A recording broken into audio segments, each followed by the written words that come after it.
Good morning বন্ধুরা, আবারও ফিরে এলাম একটি নতুন ভিডিও নিয়ে। প্রতিদিনের মতো আমার একলা ছোটো চ্যানেলে তোমাদের সকলকে জানাই স্বাগত। ছোটোদের অনেক অনেক আদর ভালোবাসা এবং বড়োদের প্রণাম নিয়ে। তো এখন আমি বেরিয়ে পড়েছি, রাস্তায় যাচ্ছি। চলো ভিডিওটা শেষ পর্যন্ত দেখো। তো চলো পৌঁছায় ওখানে। আর রাস্তায় যেতে যেতে বেশি কথা বলতে পারবো না, রাস্তা দেখতে হবে, তাই না? সাবধানে যেতে হবে। তো চলো, এখন ভাবছি আগে অ্যাটেন্ডেন্সটা দিয়ে নেব। তারপরে আজকে আবার গ্রুপে একটা নতুন মেসেজ দিল যে টাইমটা ছিল সেই টাইমটা চেঞ্জ হলো। এখন বাজে 11টা 31। তো চলো একটু তাড়াতাড়ি করে সাইকেলটা ফাটাই, পৌঁছাতে হবে। 12টার থেকে বললো স্টার্ট হবে, আজকে থেকে নতুন গ্রুপ। তারপর জানি না, চলো। তো বন্ধুরা ফাইনালি পৌঁছে গেছি সেন্টারে। এখন বাজে 11টা 37, মানে তখন রাস্তায় 31 ছিল। 6 মিনিটের মধ্যে ফাটিয়েছি।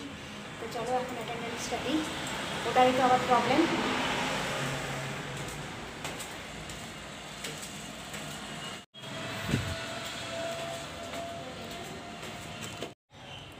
সকালের যাই হোক অ্যাটেন্ডেন্সটা হলো। তো এখন ক্লাস শুরু হবে না, সকালের বেঞ্চটা হচ্ছে। এখন দেরি আছে আমাদের পরের বেঞ্চ করতে। চলো এখন একটু অনলাইনে যাই। হয়ে গেছে, ফিরে এলাম আবার সেন্টারে। চলো এখন এসছি হসপিটালে যে ওষুধ নেবো এখানে আউটডোরে। দেখানো হলো, পরীক্ষা হলো, পেচ্ছাপ পরীক্ষা হলো।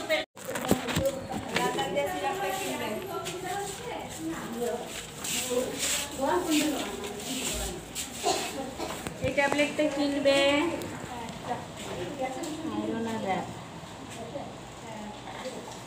এটা রোজ একটা খালি পেটে। কত দিনের লিখেছে? 15 দিন। এটা রোজ একটা। এটা খালি পেটে? এটা খাওয়ার পর? আর এটা কিনতে হবে, তাই তো?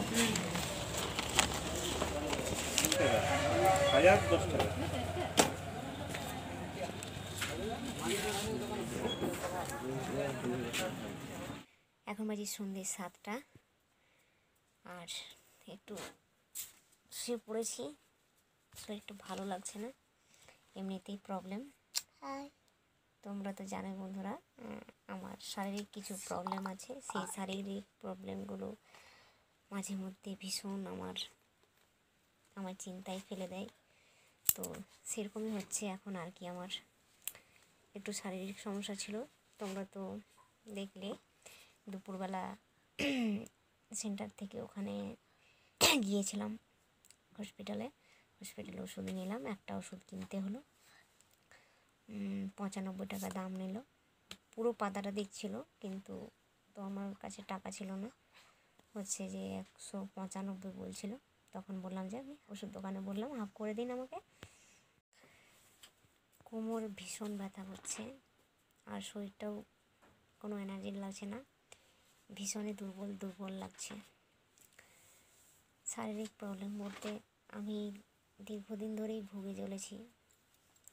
সেটা হলো আমার পাইলের সমস্যা দেখা দিয়েছে। এই পাইলসের চিন্তাটায় আমি চিন্তায় মরেই যাচ্ছি প্রায়। তো কখনো কখনো আবার ছেড়ে দিই, যে যা হয় হবে, থাক, আর ভেবে লাভ নেই, কাজকর্ম চালিয়েই যাই।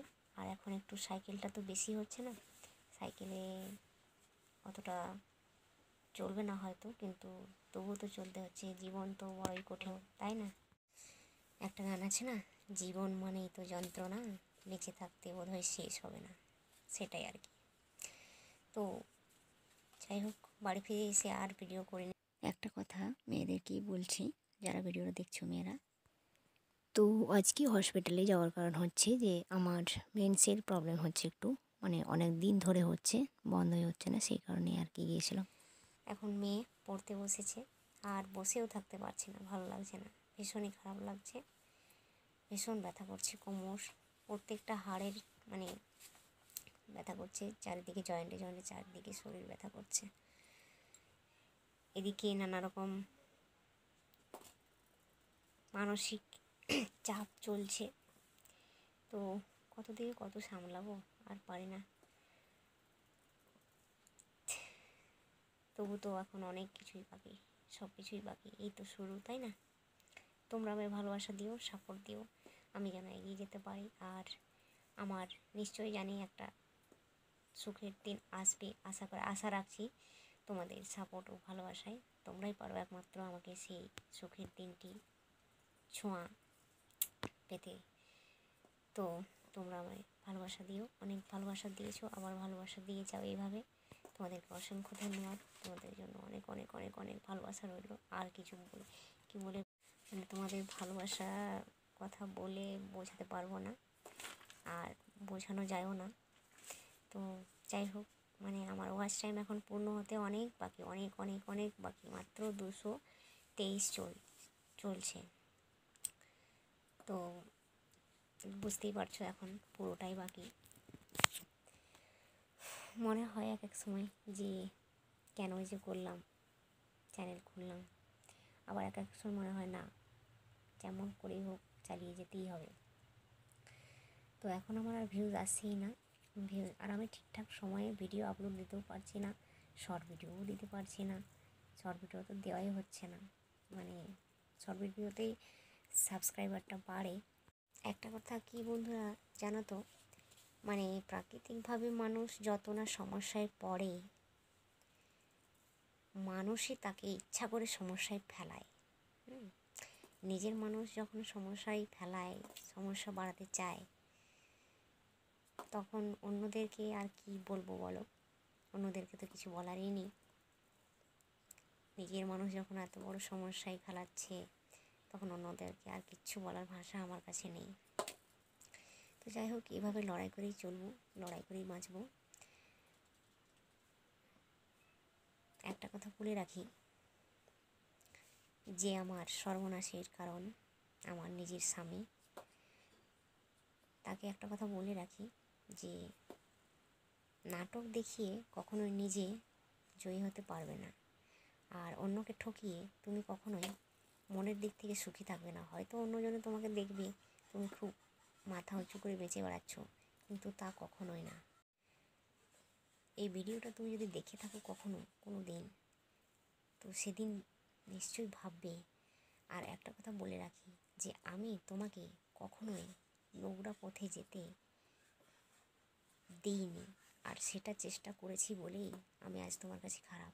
তুমি একটা কথা মনে রাখবে, আমি তোমাকে মনে প্রাণে চাইতাম, তোমার ভালো চাইতাম, তোমাকে অনেকটা ভালোবেসেছিলাম, কিন্তু পুরোটাই তুমি আমাকে ঠকিয়ে দিলে। আর তোমার যতটা ভালো চাইতে গেছি, তার দ্বিগুণ আমাকে তুমি খারাপ করলে। এটা মনে রাখবে, ভালো বলার মানুষ তোমার পাশে থাকবে না, তোমার উপরে তোমাকে ভালো বলবে, কিন্তু তারাই তোমাকে সর্বনাশ করবে, এটাই মনে রাখবে, ঠিক আছে? আর আমাকে ঠকিয়ে কাঁদিয়ে যদি তুমি সুখে থাকতে পারো, থাকো, আমার অসুবিধে নেই। তো এই আর কি বন্ধুরা, ভিডিওটা এখানে শেষ করলাম। ভালো থেকো, সুস্থ থেকো সকলেই, আর লাইক কমেন্ট শেয়ার করতে একদম ভুলো না। Bye bye.